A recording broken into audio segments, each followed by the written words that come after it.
Lagu Bayar Bayar Bayar dari Sukatani tiba-tiba meledak dan viral banget. Padahal lagu yang nyindir pungli di polisi ini sebenarnya bukan lagu baru. Lagu ini ada di album Gelap Gempita tahun 2023 dan sering dibawain Sukatani di berbagai acara musik.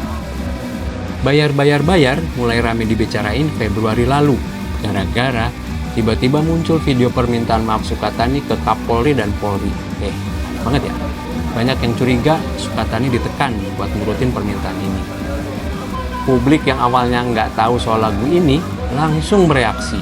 Semua merasa polisi udah ngalangin kebebasan berekspresi. Lagu ini makin terkenal setelah dibawain sama demonstran Kamisan dan Indonesia Gelap di depan polisi yang lagi jaga. Weleh. Kasus lagu Sukatani ini akhirnya mereda setelah Kapolri bilang kalau polisi nggak anti kritik dan malah nganggap lagu Sukatani bisa jadi bahan evaluasi. Dia bahkan nawarin Sukatani jadi duta polisi. Aneh banget.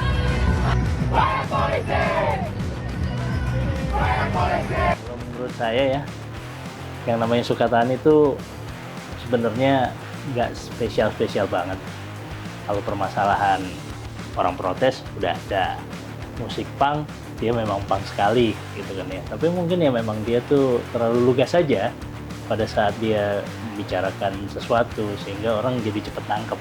Apalagi hari ini sosial media cepat. Ya mungkin itulah yang membuat dia tuh sedikit dicurigai. Lagu kritik sosial seperti punyanya Sukatani itu memang layak jadi bahan introspeksi mestinya, ya kan? Dan pihak yang dikritik harusnya berterima kasih. Lagiannya lagi, lagu sejenis bayar itu sebenarnya tidak perlu ada kalau institusinya memang bersih. Itu pendapat saya. Who says what to whom with what manner with what effect. Itu adalah proses komunikasi. Apabila pesan yang dikemas dengan benar, disalurkan melalui media yang benar, akan memberikan dampak, akan memberikan efek yang juga benar. Itulah disebut komunikasi efektif. Itulah yang dilakukan oleh Sukatani melalui pesan, melalui lagu Bayar Bayar Bayar. Lagu itu kan ada tujuannya. Yang pertama itu adalah menyampaikan pesan, dan yang lain adalah mengekspresikan apa yang dirasakan oleh si pencipta itu sendiri. Selain ada tujuan, juga ada fungsinya. Antara lain adalah menghibur sebagai sarana hiburan dan sebagai medium komunikasi. Nah, dampaknya gimana dari hal yang sebagai sarana hiburan? Ya, orangnya pasti akan terhibur. Sedangkan dari sisi komunikasi diharapkannya adalah seseorang yang mendengarkan lagu itu akan melakukan sesuatu seperti yang disampaikan atau memahami sesuatu yang disampaikan melalui lagu tersebut.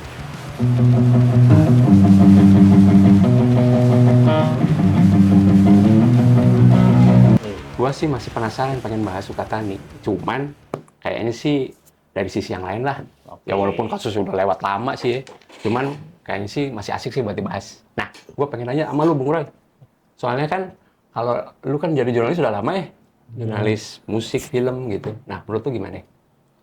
Sukatani ya nih. Iya. Sukatani itu kalau gue bilang ya sebagai sebuah band, nih kalau kita ngomong musik nih ya, dia tuh nggak ada yang spesial gitu. Jadi sebenarnya ya biasa gitu.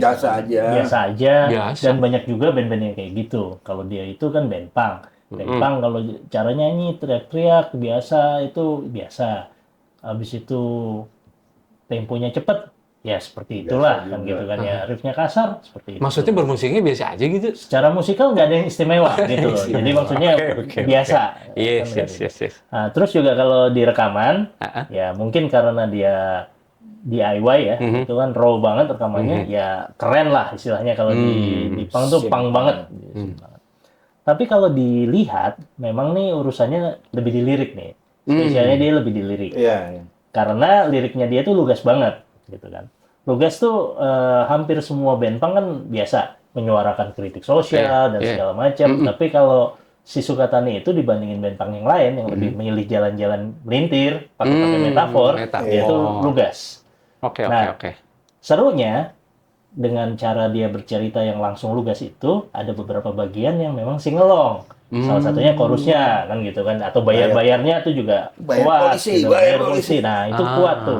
Menyatukan ya. Jadi orang tuh langsung ingat bisa jadi anthem tuh, semua orang bisa langsung ikut nyanyi dan segala macamnya lah kayak gitu lah kira-kira. Tapi justru itu malah jadi masalah. Nah, masalahnya di Kenapa sana. jadi masalah? Karena terlalu langsung. Oh, ada yang baper gitu. Ya, makanya ada orang sampai minta Nggak ada interpretasi apa-apa, cuma Iya. satu interpretasi kan.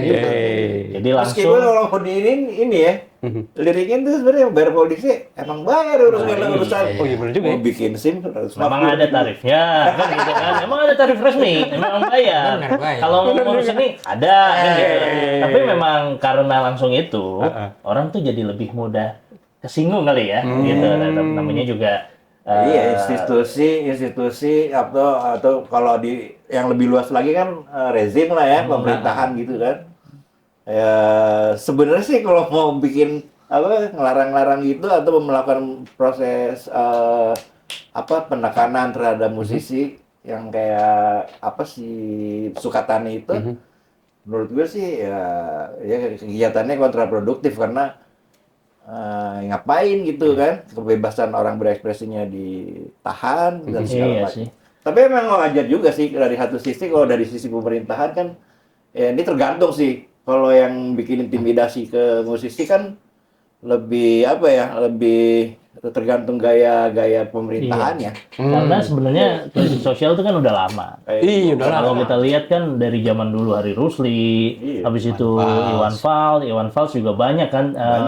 Cuman memang Iwan Fals pakai metafor sih, kan gitu kan ya kalau bicara. Yang langsung Bento. Ya. Surat Wakil Rakyat. Nah, Surat Wakil Rakyat. surat rakyat dia tidak pakai metafor.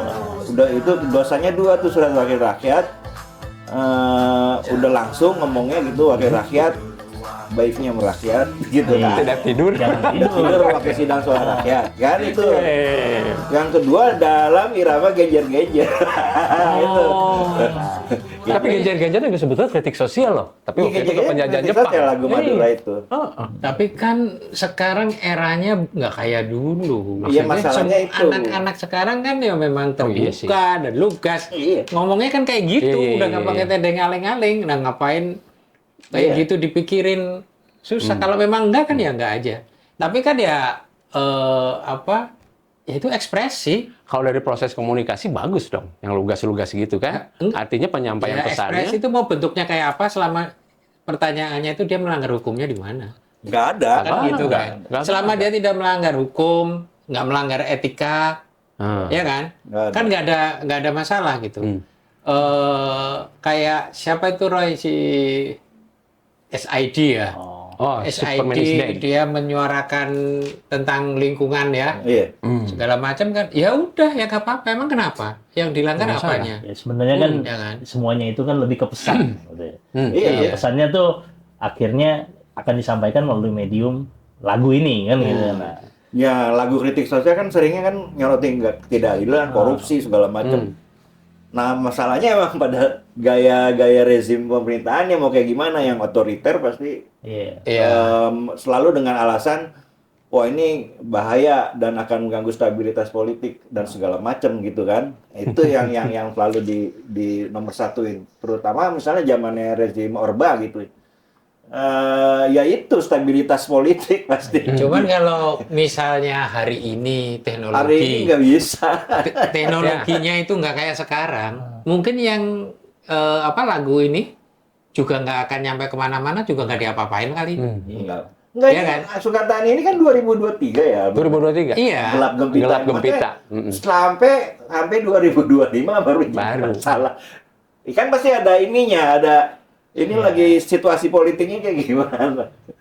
Tapi juga sebenarnya kalau kita lihat ya, ini kan kalau dari sisi musisi dia mau menyuarakan gitu. Iya. Padahal juga sebenarnya pemerintah itu juga kan, atau ya banyak hal gitu yang terkait dengan pemerintah, terkait dengan apa istilahnya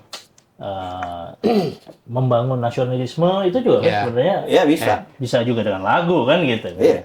Ya kayak kalau kita lihat nih setiap kali habis nonton bola gitu kan, ada lagu Tanah Airkunya buatan Ibu Sud. Nah, itu kan begitu dia Iya. dinyanyiin gitu ya di satu stadion. Gue kebetulan senang banget kan nonton bola, itu bisa sampai meneteskan air mata gitu. Wih, Tapi itu benar-benar loh, itu membangun psikologi masa ya. Lagu itu kan punya kekuatan ikatan menguatkan ikatan emosional. Di kasus Sukatani misalnya menguatkan itu secara emosional orang-orang yang demo untuk bayar polisi ketidakpuasan emang bisa jadi anthem terus emang bisa memobilisasi kalau mau dilihat bahayanya. Jadi kekuatan yang menyatukan gitu kan. Nah kalau di tanah air kan kuat itu jadi perasaan nasionalismenya dibangun antara pemain dan ini menjadi satu. Pemain sepak bolanya sama si itunya kan? Sama kayak kalau kita dengerin Garuda Pancasila atau Indonesia Raya setiap kali kita. Tapi sebenarnya kan lagu itu nggak berdiri sendiri, tiba-tiba dia bisa menyatukan, bisa pasti ada background apakah kejadian atau apa konteksnya misalnya ya dalam hal bayar-bayar ini. Mungkin ada orang yang tidak puas dengan merasa untuk melakukan layanan di government ini mesti keluar duit ini banyak itu Mas Ulis banyak pasti gitu kan sehingga muncul itu kan nggak bisa kita pungkiri, jangan-jangan kita pun juga mengalami kan sampai ada anekdot kan kalau misalnya kambing hilang jadi seperti hilang sapi atau kebo Mas Ulis. Terus kalau dalam konteks kayak tadi, tanah airku bisa jadi hits lagi untuk kepentingan nasionalisme khususnya di bola ini. Background-nya adalah ya orang Indonesia haus nih dengan prestasi olahraga sehingga butuh kebersamaan. Nah kebetulan lagu itu tuh masuk banget ini di situ. Jadi nggak tiba-tiba kalau ngomong tanah airku udah dari tahun berapa itu 60-an 70-an ya. Bu Sud nyiptain itu dan kita dari kecil ya nyanyiin lagu itu seolah-olah ya kayak lagu biasa wajib. Ingat ya kita dulu kan ada lagu wajib, kita nyanyiin itu kayak lagu itu aja diajarin di sekolah, belum ada rasa yang muncul seperti apa. Begitu sekarang itu menjadi sebuah medium yang luar biasa untuk kepentingan. Ya akhirnya memang itu yang diperlukan kan konteks. Iya. Pada saat dia relevan sama segala sesuatu, tuh lagu tuh bisa jadi relevan. Nah itu yang mau tanyain Bung Roy. Jadi lagu itu sebagai media penyampai pesan menjadi efektif itu bila mana apa? Sesuai konteks. Sesuai konteks. Kayak gini relevan ya. Kalau kita lagi jatuh cinta misalnya. Sedap. Atau kita putus cinta, pasti kita punya ini tuh istilahnya soundtrack. Jadi di kepala kita lagi putus cinta tiba-tiba dengar lagu Goodbye, gitu. Ini tua banget tuh Jadi itu kan kayaknya pada saat mendengar lagu itu kan aduh, ya pas banget gitu. Makanya almarhum Didi Kempot punya umat banyak bener ya. Iya, karena dia emang Godfather of the Broken Heart. Kan gitu. Dia mewakili ini semua. Tapi semua orang punya sisi romantisme kan. Kalau balik ya itu kan emosional lagi soal emosional. Tapi ketika lo apalagi ya misalnya pemerintah kan juga sebenarnya di sebandingnya kan suka pakai juga kan? Keluarga berencana, pemilu, kurang apa coba? Setiap mau pemilu itu kita kan, itu kan sebenarnya untuk mendorong orang supaya nanti aktif. Lagunya sih ya kayak gitu, lagu Mars, tapi ya masuk setiap hari kita dengar di radio, di televisi. Apalagi kan bikin koplo kan lebih enak nih ya. Tapi waktu itu memang gini sih sebenarnya. Ya tunggal. Dia tuh salurannya tunggal. Jadi memang kita di donder terus, doktrin dengar, akhirnya kan membuat kita tuh terbrainwash gitu kan ya di keluarga berencana itu. Ya kalau kita lihat kasusnya keluarga berencana, ternyata dengan menyampaikan pesan lewat musik tuh pemerintah sukses. Buktinya itu kan angka kelahiran turun kan gitu kan ya. Orang yang biasanya punya anak lebih dari 2 itu jadi banyak rezeki hilang kan, mindsetnya berubah. Mindset berubah itu memang benar-benar satu hal yang yang penting gitu. Doktrin ya, propaganda itu. Di propaganda lagu-lagu propaganda. Jadi memang satu hal yang perlu dilihat juga kalau misalnya kita pemerintah itu nyampein dengan lagu itu sesuatu yang simple sih. Karena kan nggak terlalu panjang juga lagunya. Justru jangan-jangan gara-gara itu ya, karena dari sisi pemerintah merasa pernah berhasil dengan cara berkampanye melalui medium lagu. Pada saat ada lagu-lagu yang melakukan kritik-kritik ini, mereka juga jadi khawatir gitu dia kan. tahu karena dampaknya bisa bisa aja nih kita nih. Iya, itu mungkin juga sih. Lagu kritik sosial terus-terusan di brainwash kepala orang, efeknya sama lama padahal keluarga kan berencana. Lagunya itu belum tentu mudah diterima oleh semua orang loh. Coba kalau lagunya itu yang enak gitu, lagunya Denny Caknan kayak apa siapa tiba-tiba gitu dipakai buat kayak gitu kan, buat keluarga lebih berencana. bahaya. Bisa buat keluarga bencana tuh. Iya kan ya. Kalau dari sisi komersial kayak apa ya musik dan lagu itu? Komersial tuh sebenarnya emang sejak kita bisa mendengar ya, jadi ada produk, ada produk pendengar, bukan hanya TV tapi apa, emang orang kan yang pertama kali dikejar kan emang dari suara ya. Jadi naturalnya gitu ya. Ada istilahnya tuh, kalau nggak salah namanya sonic branding. Sonic Sonic branding itu emang branding melalui suara gitu kan. Ini memang ternyata suara tuh udah digunakan lama untuk memperkenalkan atau mengasosiasikan sesuatu sama produk gitu. Mungkin yang paling oke itu contoh kita mulai dari Coca-Cola gitu. Ya. Coca-Cola tuh dari dari tahun 70-an tuh. Iya, 71 tuh. 71 waktu dia pertama kali bikin istilah kita jingle kan gitu ya. Jingle tuh dia tuh cerita tentang bagaimana Coca-Cola tuh menyatukan. Menyatukan inilah apa namanya orang-orang gitu, jadi satu unsur peace gitu, satu unsur kedamaian. Iya, gue inget nih TVRI. Yang di atas gunung itu bukan? I like to teach the world to see. Itu Tapi Coca-Cola itu sebenarnya nggak tahu saya strateginya dia gimana ya. Dia punya lagu sendiri, jingle yang yang Always Coca-Cola itu. Tapi dia juga pakai lagu-lagu yang udah ada, yang hits juga, yang lagu yang tadi itu The New Seekers. Lagu tentang perdamaian emang. Oh, ada pesan perdamaian di liriknya gitu ya. Makanya di tergantung tema dia sih sebenarnya. Temanya apa? Makanya di iklannya dia tuh orangnya ngumpul macam-macam. Ada yang dari malah kita dulu kalau di TV Indonesia yang mana pakai batik. Tapi memang sebenarnya ini sih ya, kayaknya tuh dia tuh jadi kayak punya sound icon gitu.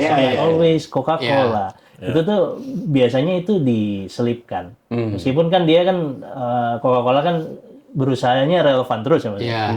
Kemarin juga sempat kolaborasi sama musisi-musisi, kalau di luar Avicii, kalau di lokal itu kita sempat ada Elo dulu kan gitu, ada Elo dan segala macamnya gitu. Paling lama nih megang Coca-Cola gitu. Nah, kan gitu kan. Jadinya dia juga lagu baru tapi memang sound yang ikonik itu dipakai terus kan gitu. Terus juga tagline-nya lalu masuk juga Always Coca-Cola. Tapi gua ngajak ngobrol nih ya. Kalau dari sisi bisnis sebenarnya kan jingle itu sebuah lagu pendek atau nada. Belum tentu. Kalau lagu tuh kadang ada teksnya, jangan-jangan nggak ada teksnya, cuma nada doang. Kayak Nokia tuh. Itu kan sebenarnya jingle, tanda kutip ya. Cuman menurut teman-teman ya, yang namanya jingle itu bagusnya memang dia original, di-create untuk dia. Atau yang ya tuh tadi bisa pakai lagunya yang udah hits, comot-comotin dari siapapun. Sekarang itu kan banyak yang gampang sih brand Indonesia ya, yang lagunya artis siapa yang udah ngetop, diambil aja refrainnya, diganti teksnya, disesuaikan dengan kebutuhan dia. Kayak David Naif tuh ya. Ganti-ganti Iya. terus gitu kan. Setiap Koi-koi. ada campaign mungkin cuma 3 bulan tuh dipakai, besok ganti lagi gitu. Tapi ada juga yang contohnya kalau saya di Indonesia ini ada Indomie, ada Aqua gitu ya. Indomie itu awal muncul dia iklannya itu kan nggak ada jingle yang Nggak ada. cuman backsound lagu lah, bukan jingle. Mulai tahun awal 90-an kalau nggak salah ya. Akhir 80 apa awal 90-an itu yang itu Indomie. Iya. Dari Sabang sampai Dari Sabang sampai Merauke itu muncul dengan sampai sekarang. Awal berarti berapa tahun tuh udah? Ya udah hampir 20 tahun, 40 tahun. 30 Ya kan?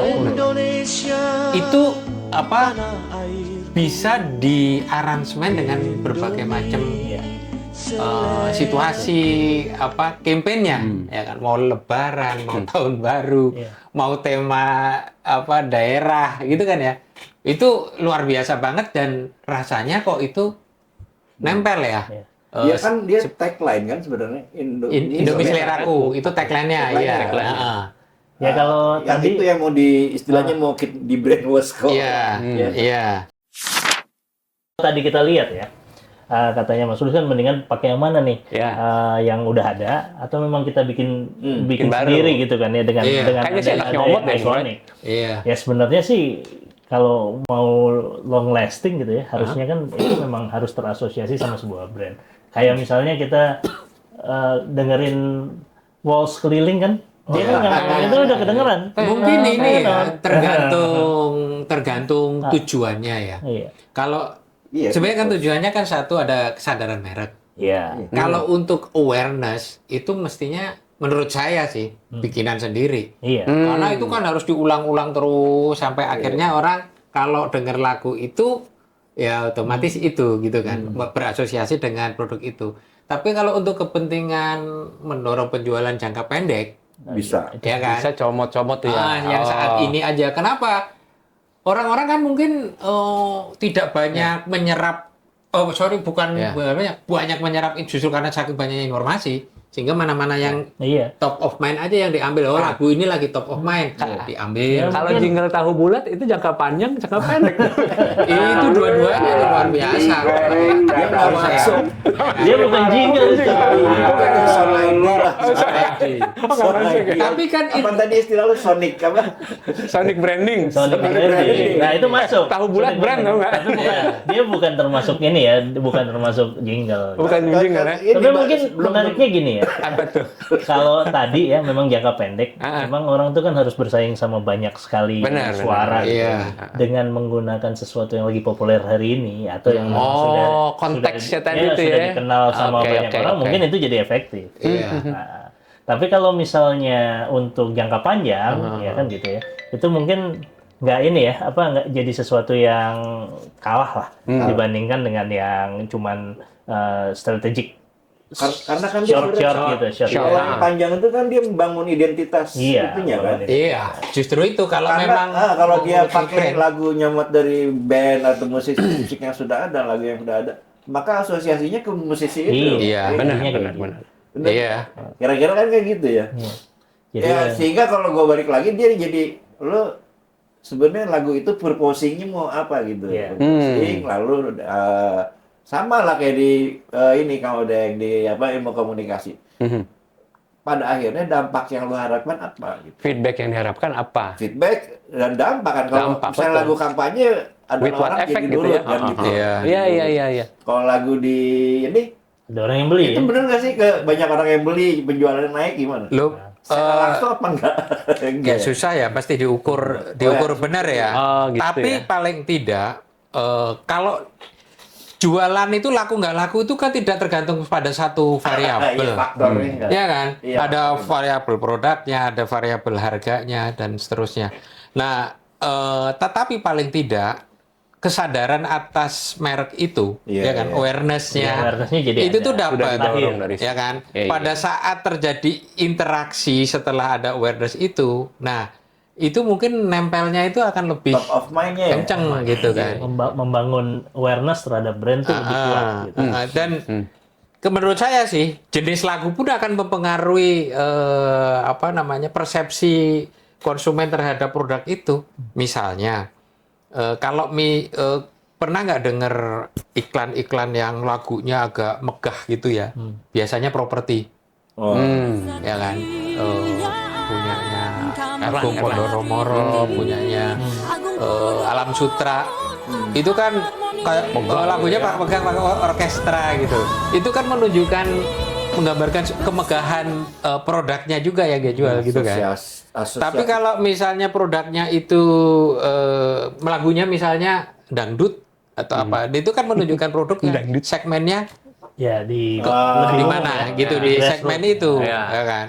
Nah, beda lagi misalnya kayak ya Coca-Cola tadi. Kalau kita dengar lagu-lagu yang dipilih dan jinglenya Coca-Cola, itu kan kemana kita langsung ke arah yang ini. Dia kan nggak memilih lagu yang seperti apa. Indomie mengaransemennya seperti itu. Oh, di segmen yang itu, gitu kan. Meskipun mungkin konsumennya sehingga kita akan tahu dengan jingle itu dia akan berpositioning di mana secara marketingnya gitu ya. Jadi luar biasa banget nih yang namanya lagu itu. Nah, tadi tuh si Kang Ode kan ngomongin itu bulat itu bukan tuh.